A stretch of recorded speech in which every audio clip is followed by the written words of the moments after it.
Hello, everybody, and welcome to the Shabbat Show. Hope everybody's doing well. Welcome to another week. It's an honor to be back with you again.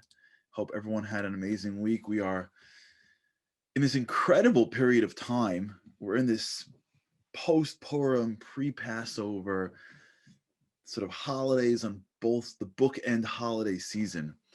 And as we enter from the story of the Exodus or the salvation of the Jews in Purim, we're now marching into the world of the Exodus, which is just an incredible period of time to be in. And it's an honor to be back with you again. Happy Thursday night.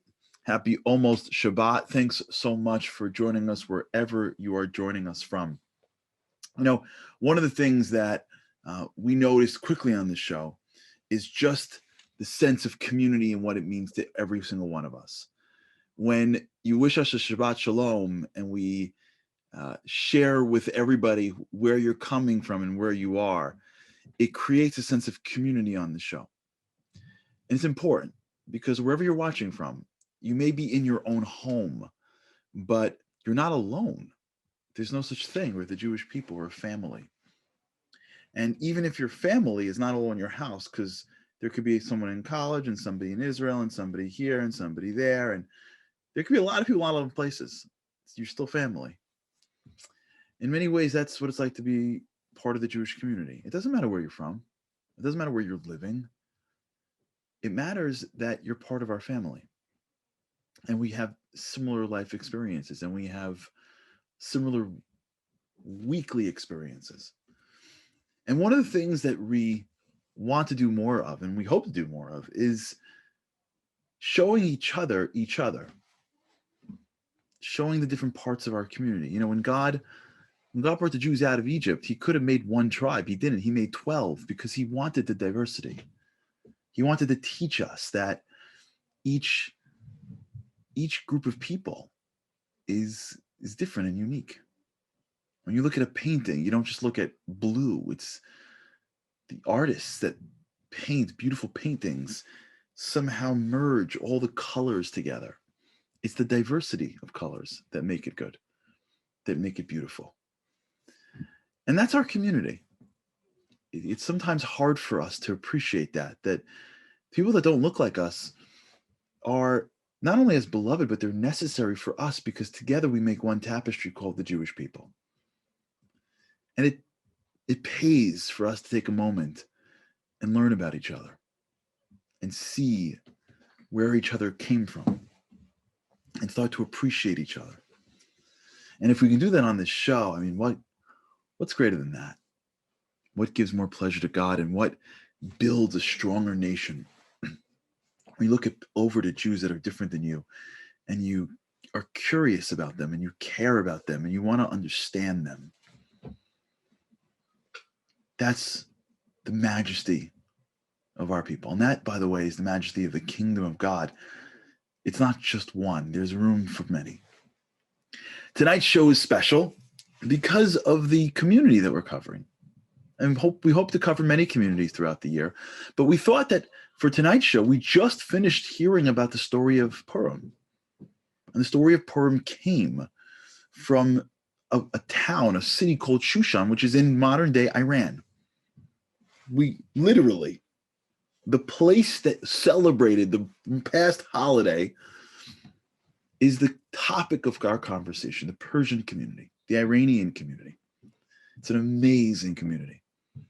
And it's fascinating because it's of the oldest, if not the oldest community in exile.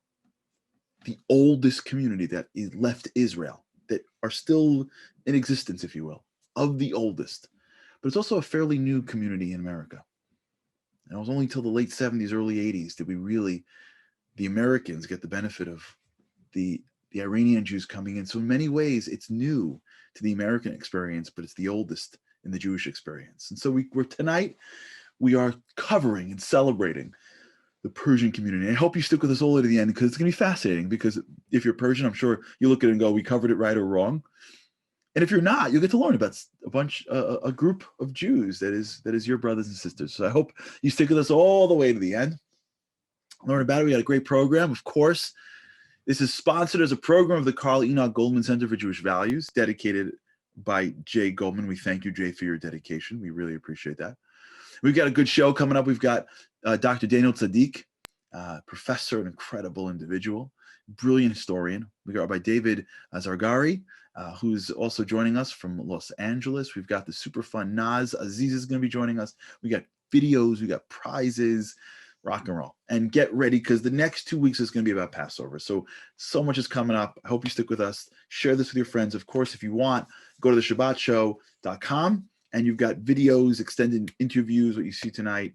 Share the opportunity with a friend of yours who may enjoy being part of the show.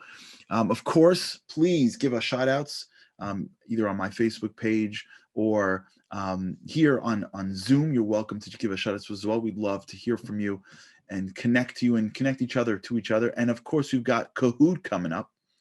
So start now, like prepare yourself. It's like, you're preparing for the Passover Seder, prepare yourself for Kahoot, because you got to get it down and get it downloaded and get ready, because as soon as you get rolling, like we get rolling.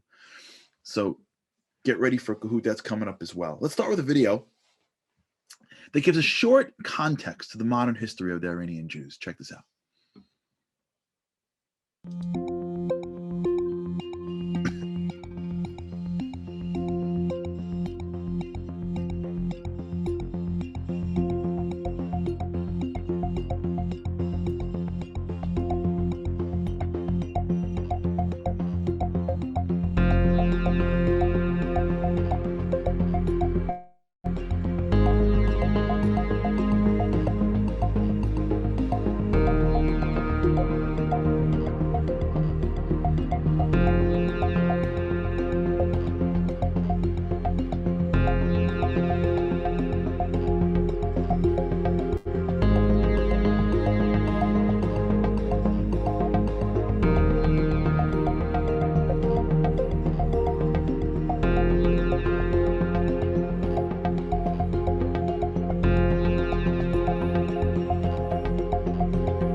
What an incredible concept that 100,000 Jews within a few months, 30,000 Jews left, and then more and more and more, now down to 10. I had the opportunity early this week to catch up with Professor Dr. Daniel Tsadik. Dr. Daniel Tsadik is a Fulbright scholar, obtained his PhD in 2002 from Yale University History Department. He authored several articles and books, one entitled Between Foreigners and the Shias, the 19th Century Iran and its Jewish Minority. He authored another book called The Jews of Iran and Rabbinic Literature, New Perspectives, which won the Israel Prime Minister Prize. From 2008 to 2020, Professor Tsadik taught at Yeshiva University, where he served as Associate Professor of Sephardic and Iranian Studies. Check out this interview I had earlier this week with Professor Tsadik.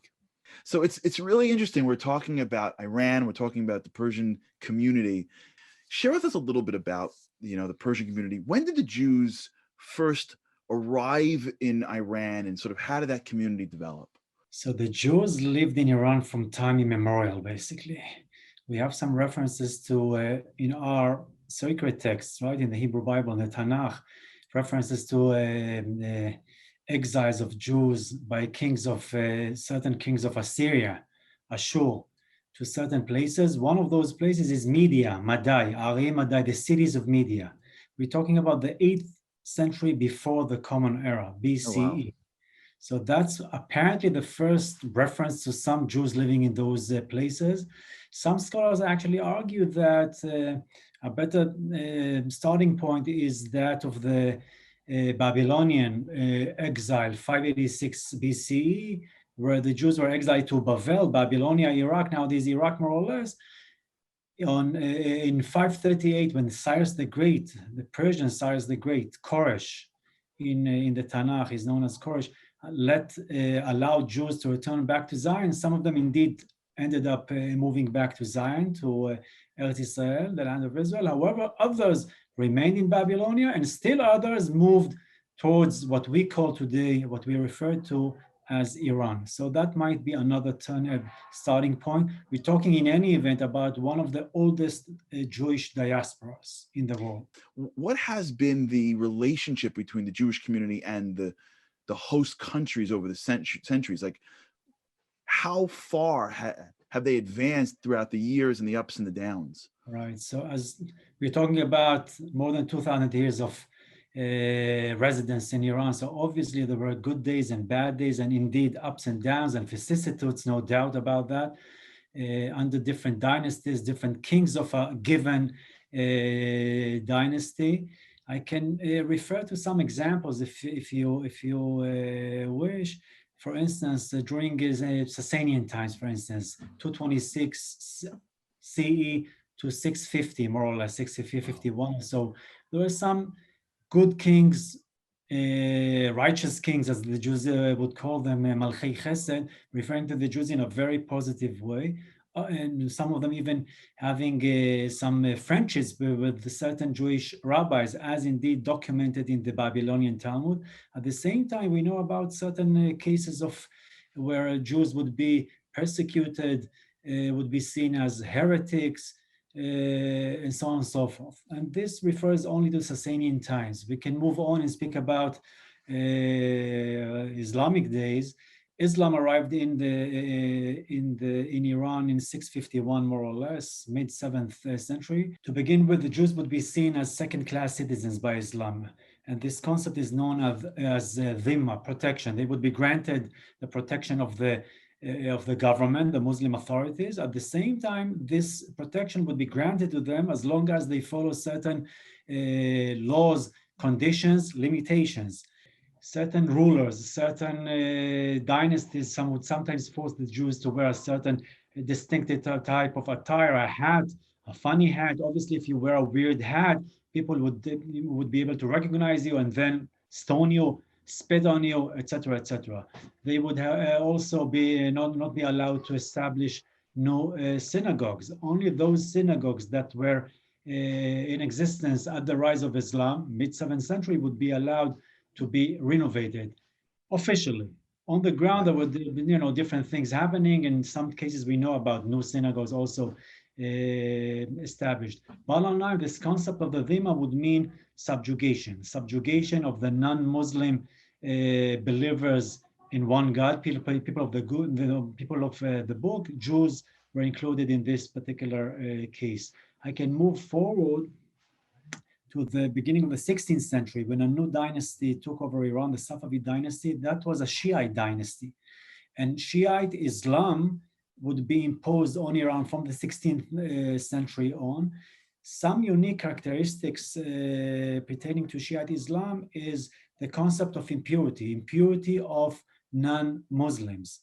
This concept is known as najasa in Arabic or najasat in Persian, meaning certain figures, certain entities, including non-Muslim believers, are seen as impure, whose touch defiles the Muslim believer.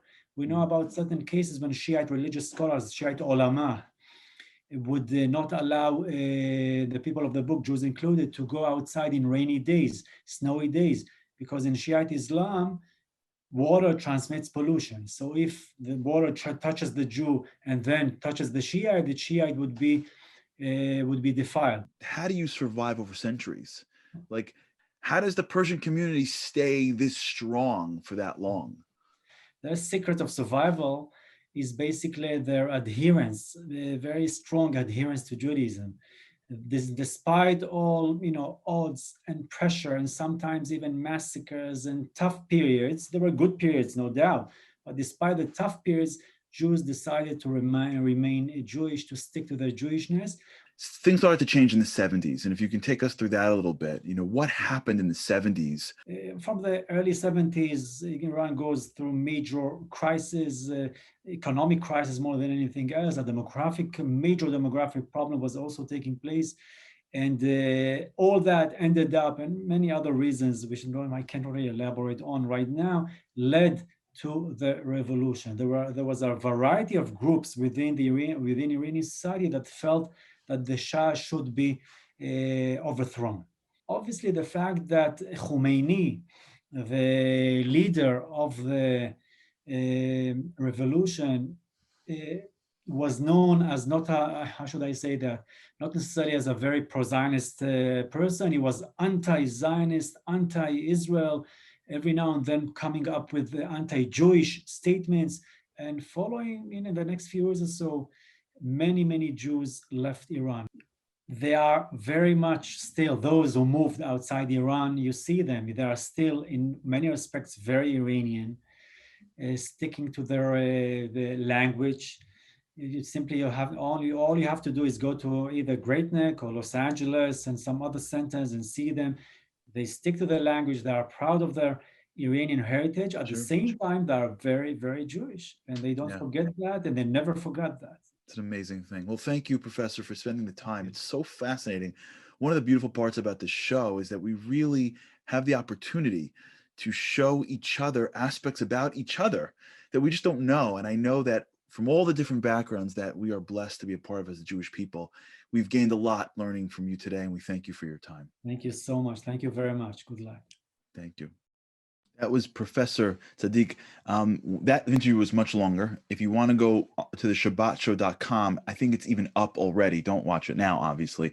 But if you're interested, it's fascinating. We speak about what it took to keep the community going. We spoke about the interactions between the Iranian community and other communities across the Middle East during that period of time. For those of you who are interested in these things, it happens to fascinate me. But I just want to note one thing before we move on.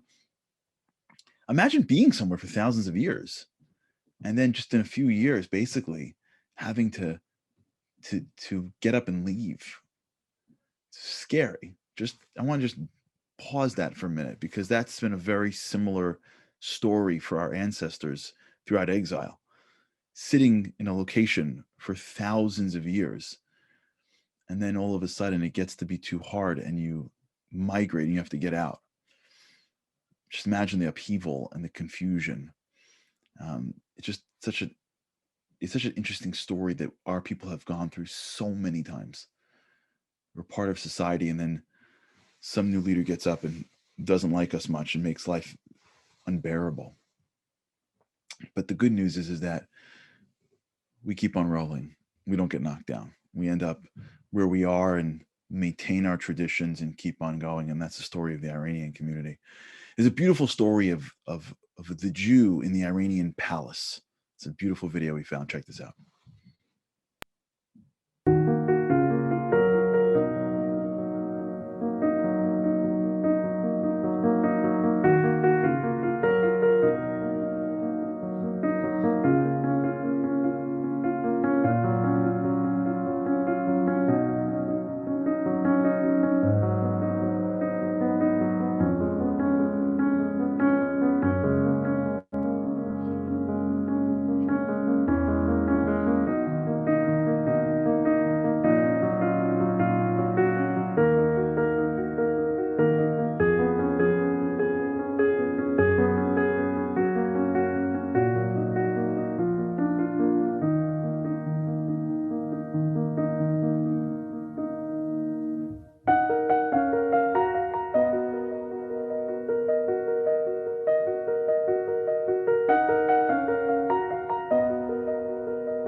What a beautiful story here. I had the opportunity to catch up with an incredible Rav, who is really one of the pillars of the Iranian community in Los Angeles. His name is Rabbi David Zargari, involved in the schools and the shuls. Such a incredible individual. He is the dean of the Tajbar Sephardic Yeshiva Katana, the Rav of Kehilas Torah's Chaim. He was born in 1953 in Tehran, Iran. After bar mitzvah, moved to Israel, finishing his schooling degree. Graduate Hebrew University, came in 1975 to America, to Ner Yisrael. And he really, from then on, was really incredible. Moved to LA, really with the direction of Rav Weinberg. Started the school in LA, brought the Kollel in 2000, and became really one of the leaders of the community. Check out this wonderful interview that I had with Rabbi Zargari. It's an honor to have you on. Earlier in the show, we heard about the historical origins of the Iranian Jews. I want to talk to you about the spiritual perspective. If you can give us sort of a perspective as to what was happening over the centuries on the Judaism side, on the spiritual side, how the community grew over that time. You see, I left Iran, I was young. I left Iran in 1967. But you see, in Iran, in Tehran especially, and even other cities, spiritually it was down road. It was what before the revolution, probably there were less than 100% strict Shomer Shabbat families in Tehran. This is before the revolution. And you see, somehow the revolution caused, like, a lot of people, they did Aliyah to Eretz Israel, and a lot came to America.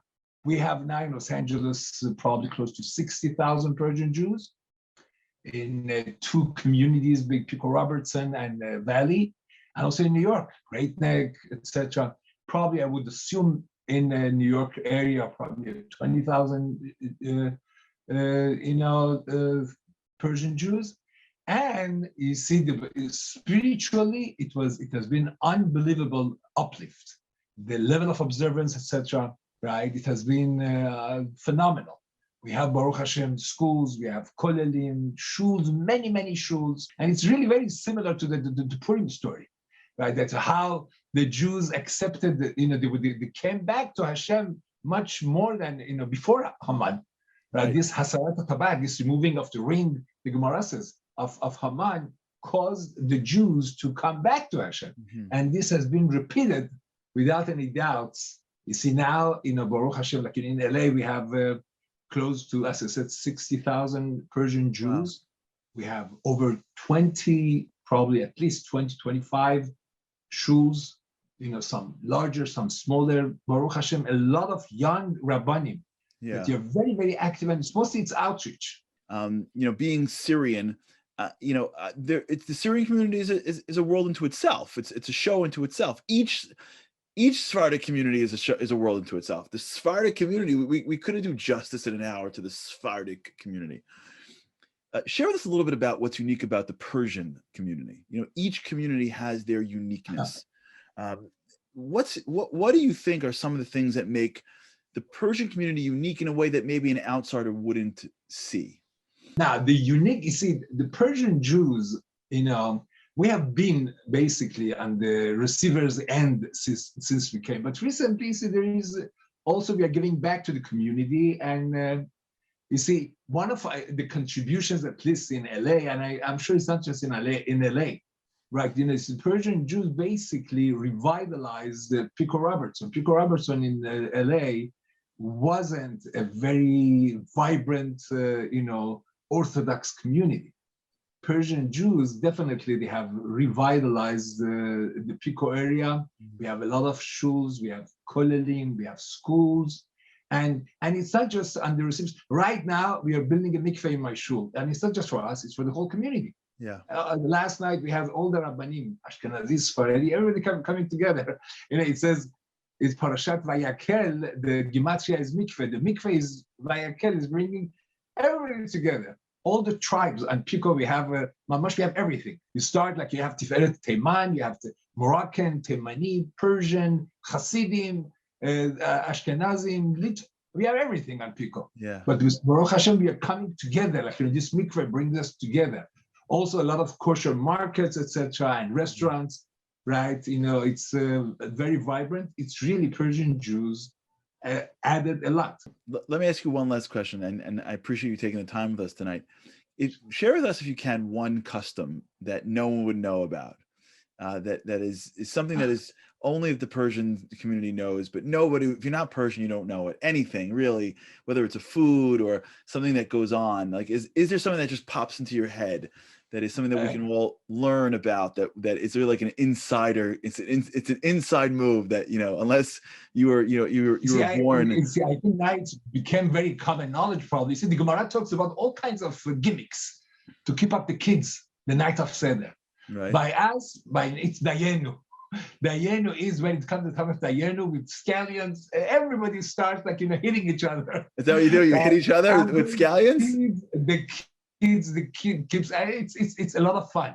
It's a lot of fun, and this is something that even Rav Bakshi Doron, the chief rabbi in Israel, he was also in his house. He brings in his sefer this minhag of Dayenu. Dayenu, it's like everybody knows. The price of scallions skyrockets. Is that right? I never heard that my whole life. I never heard that. The Dayenu is the climax of the Seder. Is that right? Okay, that's great. And it's really, there is nothing like it. My kids, my wife is American, Ashkenazia. But my kids, everybody Dayenu is the climax. Everybody and keeps up the kids, and you're involved, and it's a lot of bonding together. This is one of, I think, maybe the most striking thing this was coming in all the cities, right, in Iran, from Mashhad to Tehran, Shiraz, Isfahan, all the cities. It's wonderful. Rabbi, thank you so much for joining us today, and thank you for your insights and your wisdom, and thank you what you do, and thank you for shining your light on this world. It's so wonderful to see. And you're doing a great job. You should know. Baruch Hashem, Hashem. Thank you. Thank you. And that was Rabbi Zargari. I love that custom. For those who didn't catch it, apparently in the Persian Seders by Dayenu, they pull out scallions and hit each other with scallions, which of course drives the scallion market in the Great Neck and Los Angeles communities up. So for those who want to, sort of catch that margin, but that sounds fascinating. I would sort of see if I could add that to my Seder this year. It is now time for Kahoot. This is for those who are joining us for the first time. This is a time where you get to compete with your friends and family to see who can answer all the questions in the best possible way. I know that with God's help, my family's jumping on Kahoot as well. It gets very, very tense. For those who are joining us for the first time, 228-4042. We'll give you a minute. You can download it on the app, kahoot.it, or you can go to your website. 228-4042. Get ready to compete. While we do that, we're going to wish a couple of Shabbat Shaloms. If you haven't yet sent us a Shabbat Shalom, we would love to hear from you. It's either my Facebook page, Charlie Harari, or you can go to the Zoom at Project Inspire. Let's begin. Shabbat Shalom to Michael Weingart from Germany, my good friend. Shabbat Shalom to Bet from Smithtown. Thank you so much. Rana Adler from Fairlawn, New Jersey. Desi Blocker from Kansas City. Ken Winkler from Atlanta, Devorah Millman from Boston, Carolyn Fetter from Dallas, and Rachel Fleisch from Hillside, New Jersey. It's the beauty of this show, by the way. Look how many states and cities we've just covered, and we didn't even get done with Kahoot. We'll give Kahoot one more minute for those who are joining us now for the first time. We're going to start Kahoot. I know it's going to take a minute or two to get people on. We got some of the old ones coming up. For those who we have some new people here coming in from the Persian community. Welcome to the game. Of course, we're going to be asking questions that you may be more attuned to hearing and answering, but it's okay. We got some stars that have been winning over the past few weeks, and you'll meet some of our regulars. Okay, let's get rolling. Kahoot, let's get started. Let's start.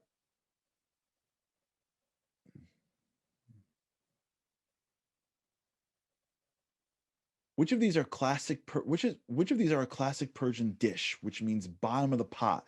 That's a crispy rice dish. What's the bottom of the pot?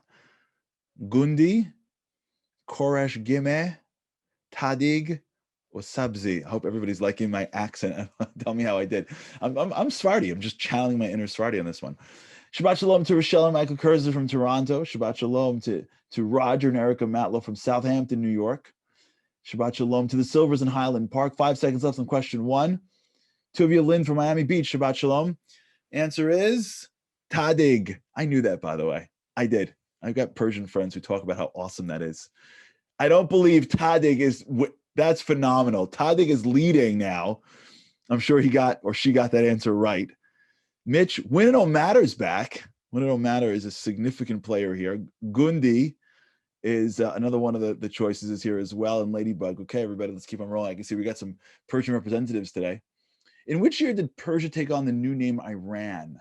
Which year did Persia take on the new name Iran? 1742, 1865, 1935, and 1979. Which one is it?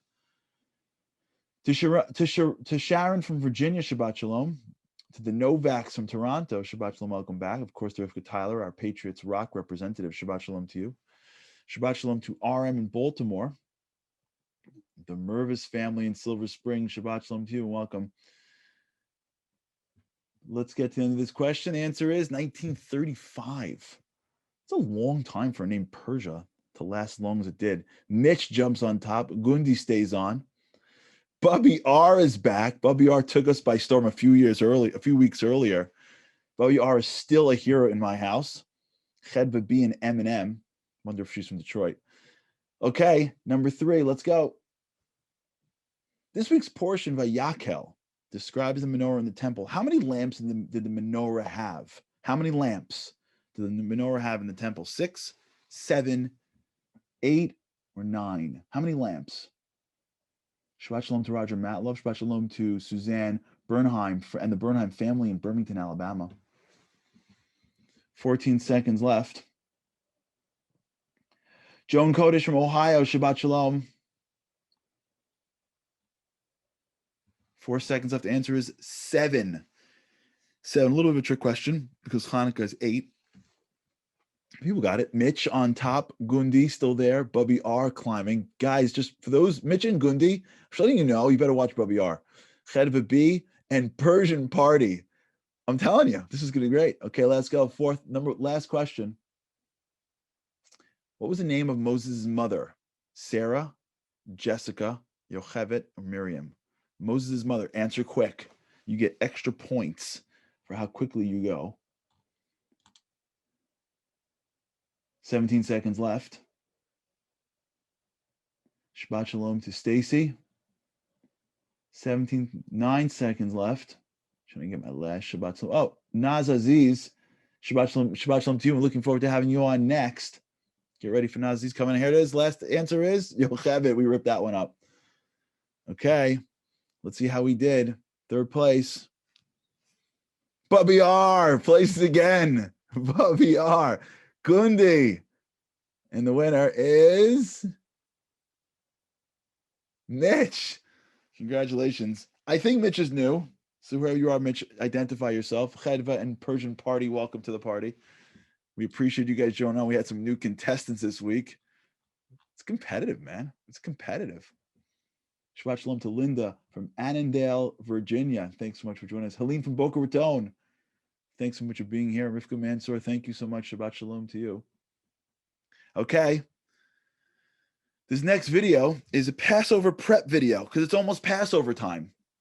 So we're going to start just getting going a little bit on Passover. Check out this video called Let It Go.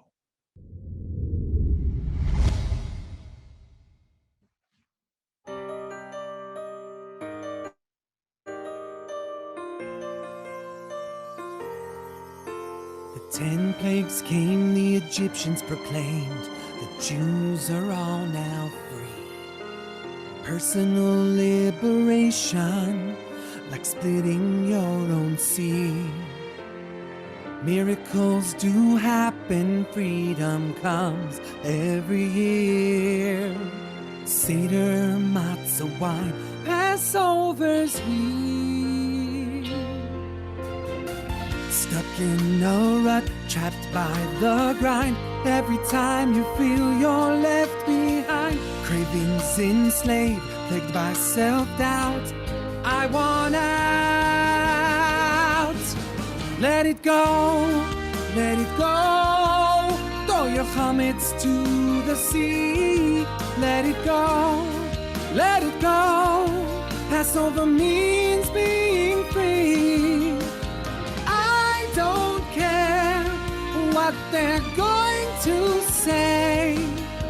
Let my soul rage on. My power unleashed, an amazing new tie to wear. My soul is soaring, is it from all these fumes in the air? Simchat Gadya, what does that song really mean? Time to test my limits and realize my dream. Let them go, let them go. Set the Jewish people free. Let it go, let it go. Together with friends and family, here I'll stand, and here I'll stay. Let my soul rage on, eating all that matzah anyway. Getting ready for Passover. Let it go. Get ready. We're going to have a bunch of great shows coming up and get into that Passover feeling, Passover season. A little bit of a Kahoot. We've identified our winner, Mitch. It's Ashi Halpern, and his wife is Persian. So we got some significant Persian winners over here. And Tsadik was the Mervis family. So we got our winners, our Kahoot winners. We thank you for playing. Our next guest, Nas Aziz, the CEO of iMove with Nas. You can check her out at iMove with Nas. She's been dubbed the literal life of the party. She grew up traditional in the heart of Los Angeles, saw the beauty and meaning of living an inspired Jewish life, and merged her dance background with her spiritual shift to bring a unique energy to all that she does. A seamless blend of joy, inspiration, passion, and closeness to God with her love of movement. Nas decided to get her Zumba certification while 6 months pregnant to her 5th child. How you like that? And that led her to her business, iMove with Nas. She's currently raising a family in Great Neck, running her own business while she cooks delicious Persian cuisine and aromatic basmati rice. Nas, welcome to the show. Thank you so much for having me. How are you? I'm wonderful. It's an honor to have you on. First of all, could we just talk for a second about 6 months pregnant? You decided to go for the Zumba license? How does that work? It wasn't even my idea. It was my Zumba instructor's idea. She's like, you're good. You should get certified. I was like, I'm 6 months pregnant. She was like, you can do it. You remember we flew to Cleveland together maybe like 4 or 5 years ago. Yeah. It was me and my crew, and you gave so much chizuk that we should go around and like make girls happy and give extra koach and ruach to everybody. Oh, I'm so happy. A lot to me. It's on my Instagram page too. I kept that picture. Oh, I'm so happy. Please, that's great. Thank you so much for sharing that. And look what you're doing. It's awesome. I was in BBY this morning. Probably saw your girls. That's amazing. Amazing, amazing, amazing. So the Persian community is such a rich, unique community. Rich in both ways, right? Share with us a little bit about some of the unique character traits maybe that you see and understand of the community that people that may not understand it would be able to appreciate. Yeah, it's definitely a rich community. And when we have friends who come in from outside the community, let's say Ashkenaz, or we have speakers who come into the community, the first thing that really takes them is our respect for the elderly and the way we embrace family. Everything is about family. It's family serving on the platters, and it's gathering together, and it's cousins, extended cousins, and aunts and uncles. It's like you can't just do one side, it's got to be both sides. What's really unique about us is also we're very passionate people, and no matter what level of observance we're on, everyone has this really unique level of emunah. Meaning, like, I grew up in LA, I ate McDonald's every morning before I went to school. And before my mom would turn the car on, she would say like, Choda be'omidato. And I'd be like, what? She's like, you have to be with God when you're driving. You have to be with God wherever you are. We would walk and she would show me flowers and she would say, look what God created. Look what God made. Look at the symmetrical leaves and the colors. And I'd be like, oh, okay. Everything has an awareness of God. We can call it emunah or bitachon. No matter where you are on any observant level, with Persians, especially, it's Hashem first. Wow, They it's go to the interesting. doctor and they go, Aval as Choda, first from God, but doctor, what do you think? Really? Oh, That's awesome. yeah. It's like God is here. It Talk- doesn't have to do with halacha. It doesn't have to do with observance or practice. It's an awareness. It's an awareness. It's a feeling. And do you think that do you feel like that was always the case? You feel like, I guess It had to be. and It had to be. It had to be. That's how they were raised. That's how they, no had matter what your observance level was, the concept was, God is still God. Like that's sort of the culture. Even with Muslims, even with Muslim Persians, they have a very strong dedication to not just a religion, but to God. Like Hashem is in charge. Aval as Choda, it's first from God. No matter who the dictators are or the presidents are, the doctor is, whoever we usually would put our trust in, with us Spartan, with Persians, it's first in God's hands. Amazing. Talk to me a little bit about the food. Share with us maybe some of it. Share. I want. Oh, what do you got there? Mr. Harari. Taste of Persia. Give us something that we could because I gotta tell you, the rabbi really knocked me over with the scallion stuff. What do you got there? That I was thinking exact same thing. The highlight of Passover for us growing up was freezing the scallions, so they're a little bit harder. Freezing the scallion. I love that. Some people are starting to wrap it in clear wrap, and I think that's a little bit of a cheat because our family used to pull out umbrellas and zip up raincoats so you don't smell like scallions. It was part of it. Who can I whip harder? But the scallion thing is for real, legit. I could tell you a little bit about our Persian cuisine. I pulled out some pictures for you. So what do you got there? My real Bible. Shout out to Reina Simnagar. If you're Persian or you're American, wherever, this is it's got everything in there. So without getting to, I don't know enough, but give us the tastes, if you will. What is it? I know Syrian food because I'm half Syrian. I know Ashkenazi food. I sort of get a sense of meat, rice, how we roll. You know what I'm saying?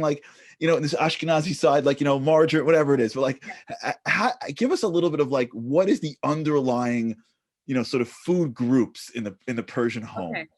Okay. So it's a lot of protein and a lot of carbs. The carbs we stick with is rice, and the proteins go from anything that can be barbecued on a charcoal grill. So that's going to go from marinated chicken breast. We're going to do skewers of beef and ground beef and steak. But a lot of people have a misconception. Oh, so spicy. I'm like, no, we don't even touch jalapenos in Persian cuisine. It's not that at all. It's actually more of it could go a little bit sour. The seasoning could be a dried lime. And then most of it is herbs. When we get into the choresht and the stews, it would be a green stew with parsley and cilantro. I love cilantro. If you don't like cilantro, I'm really sorry for you. But it would go into herbs, or eggplant is a nice base for the stews, red stews and green stews. So on a typical Friday night, you would see a lot of color. There would be a lot of whole chicken that's, stuffed with Persian rice with yellow lentils and cumin. That's a key. I know the Rabbi Zargari side, they're from Kerman. They love to put cinnamon and cumin in a lot of the dishes. So you really have gentle spices, and it's not as strong as people think it is. Because when they think Sephardi and they think Middle Eastern, they think Persian, automatically they're going to schug and Israeli, dips. But Persians, it's not like that. We don't do too many courses on a Friday night. It could be a little bit of salmon, but it goes right into the main course. We're talking gundi and abgusht and rice and tzadik. There's a fight over the tzadik. When I was a kid. It's actually not. I've heard that. If you get a really good piece, you should guard it. That's what I've heard. Once I turned around and someone snatched it right off my plate. But it's culturally accepted. It's a little bit of don't pass the tzadik yet, or it's really. I've never. I didn't know it was called tzadik, but I have friends of mine who have sort of gave me that heads up that you can fight for this thing, it's totally okay.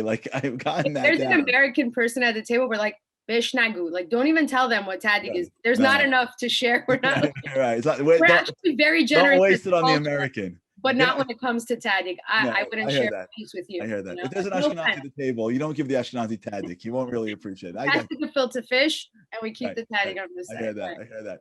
Last question. I know that you're busy. I want to get a sense of these communities, just very quickly. Like, Yeah. the Persian community is very much centered around Great Neck, Los Angeles. Like, can you give us like a little bit of an overview? Like, how did they end up there? How do they fit in there? Maybe we can just get a sense, sort of geographically, what's going on with the Persian community. A lot of Jews, a lot of Persians came into New York, and a lot went to LA. My husband actually left Mashhad. He's like an OG. He left 20 years ago. They Wow. didn't even have minyanim for Yom Kippur when he was growing up. Wow. It was so limited.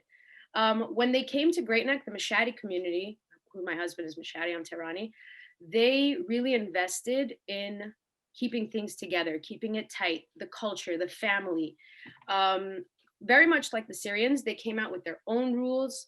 And even us marrying each other, Tehrani and Mashhadi, was back then, it felt like intermarriage. That's how tight they kept it. But they became very educated, very successful in business. Some of the top doctors in New York right now are surgeons, are the best doctors we have in the Long Island area, Manhattan, and in LA. I mean, it's just, I think wherever Persians get together, we stick together, we invest in our shuls, our synagogues, our youth, and we're very Incredible. tight.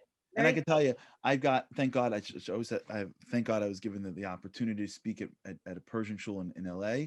Yeah. Gorgeous. So the people, the luxurious and warm. And I'll tell you my favorite Persian story. I was invited to speak once at a silichot. For those who are unfamiliar, there's a period of time where the Sephardim say prayers in the middle of the night, right before Rosh Hashanah.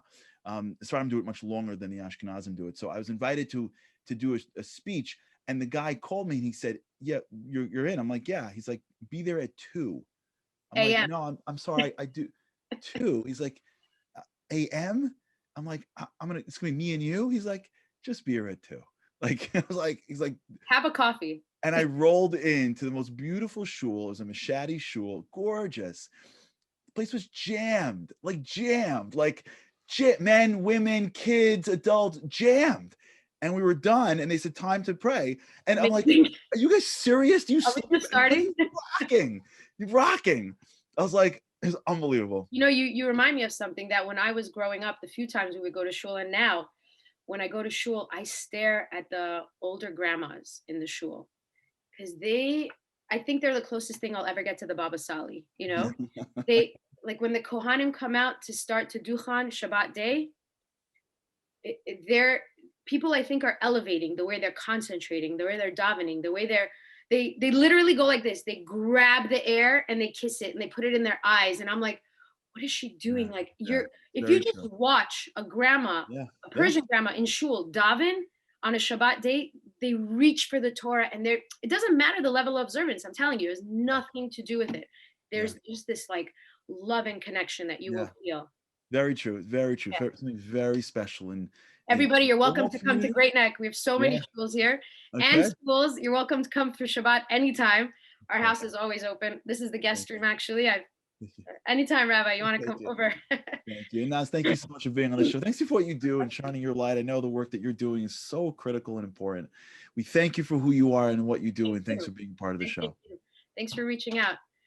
That was Nas Aziz. It's so wonderful to have people that are so full of life and so proud of who they are, and it's great, and it's great to have her on, and great to give us a little bit more appreciation for this wonderful culture.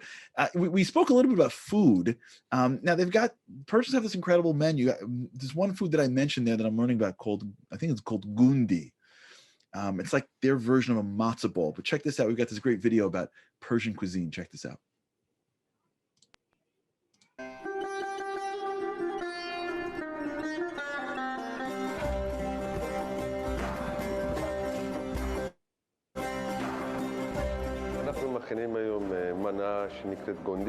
Today we'll be making gondi, a traditional Persian dish. It's a type of meatball made of chicken, chickpea flour, lots of onions and spices.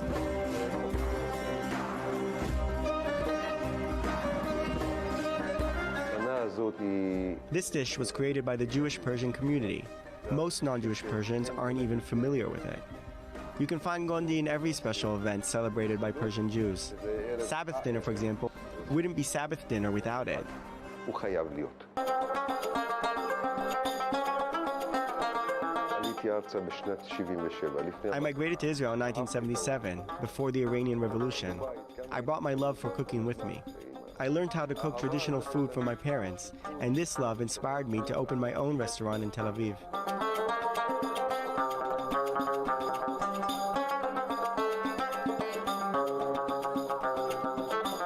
ההתמקדות של הקהילה הפרסית One of the largest Persian communities in Israel is situated in the area of Levinsky Market in Tel Aviv. Many of them own spice shops where they sell things like spices, lentils, and Persian rice. Without these authentic products, I couldn't run a real Persian kitchen. וגם לנהל מטבח פרסי.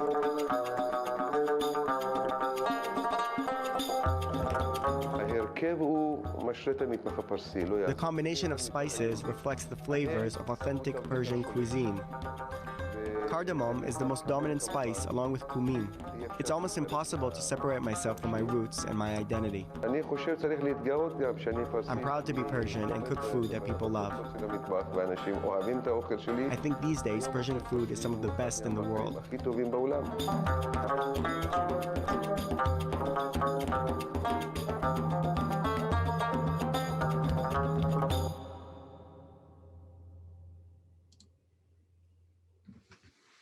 That definitely looks delicious. The Persian matzo ball, as the gundi. I really recommend for those who are living in the New York area to pass by Great Neck. It's unbelievable. What an incredible community there, and just so nice to see all the different types of foods. It's amazing. Just that's who we are. It's great. No matter what we do, we got to somehow figure out a way to connect it back to food. The beauty of the Jewish people. You know, we such incredible history in Iran. We're actually able to find an old archive of pictures of Jews from Iran from about 100 plus years ago. Check these out.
It always amazes me just how much the host culture influences so much.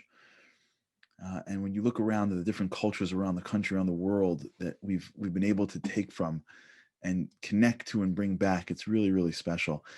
You know, in many ways, what we're doing tonight is very much connected to Shabbat. When God looks down on us and says, sanctify my day, if you look at your Shabbat table, a lot of what we're doing every single Shabbat is what we called in Hebrew yichud, echad, one.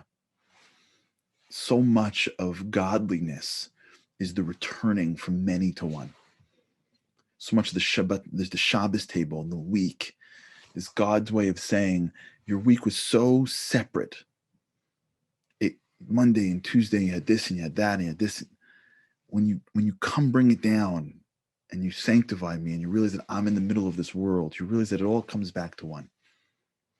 Depth connects. House could look like different rooms, but when you get underneath the surface, you realize it's all connected to very similar pipes and electricity. It all connects to one. A lot of life is the ability to connect, to take disparate parts and see the similarities in all the differences. It's hard when you run. But when you slow down and you realize that there's a deeper source, you realize that at the end of the day, it's all one. If you look at throughout exile, you find something fascinating. Just be a historian, a lover of history. You see the Jewish communities, the Jews have been through multiple communities around the world. It feels like we're just coming back. There are just a few more places left where there's pockets and saturations of Jews. And now, for the first time in thousands of years, we have this unique ability to be miles apart from people that were once countries apart. We have this ability to look over to the left and over to the right and see people that for centuries were completely inaccessible to us. And now are right in our backyard. Think about where you live, or just think about the show. And just one list of Shabbat Shaloms, how many cultures and how many histories. Think about how many marriages are from two different cultures. We're in this incredible period of time where God is bringing us back. He's bringing us together again. He's taking what was many and he's making one. This is an incredible concept. You know, when you get to Shabbat and you stand by your table, the first thing that you do to sanctify the day is you pick up a glass of wine. The wine is the object that creates the sanctity.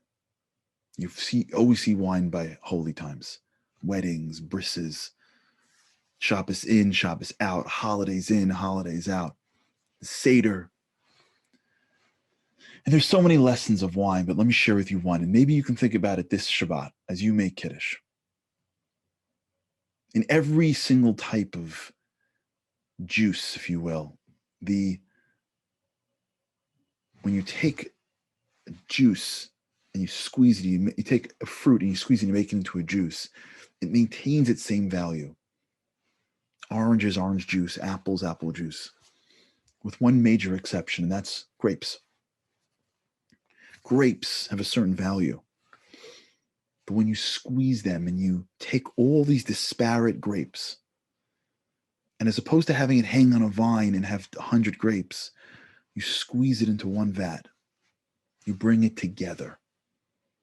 Then it creates wine, and the value is so much greater and the impact is so much greater. When you stand by Shabbat, the first thing you hold is the proof that together we are greater. The grapes brought together create something so much greater than them apart. That's the story of the show. Us together is greater than us apart. And today, just for a little bit, maybe we had a little bit of an appreciation of one little piece of the larger Jewish us, which I hope that you found interesting and exciting. And we look forward to doing many more of these and highlighting all the different grapes of the Jewish people. But until then, this Shabbat, when you hold that cup of wine, maybe you'll appreciate a little bit more of a community that we may not have known about. But look at all the disparate people in your life, all the disparate Jews, and all the disparate people that you know, and realize at the end of the day that when we're one, when we appreciate each other, when we celebrate each other, when we find the patterns that are the same in each other, we're even greater. So on behalf of me and mine to you and yours, I want to wish you a Shabbat Shalom, a good Shabbos.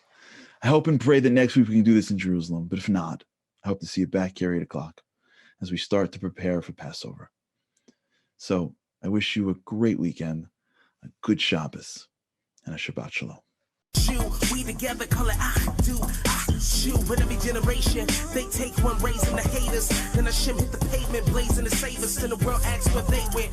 Patience are faithless, the Torah gave the whole world a facelift. If hatred is baseless, we take it, erase it, and exchange it for that master goal. We don't forget wherever we may go, there is only one place we know, and it's called Zero. We won. And you're just falling down, I'll pick you up, and if you feel like you're outnumbered on a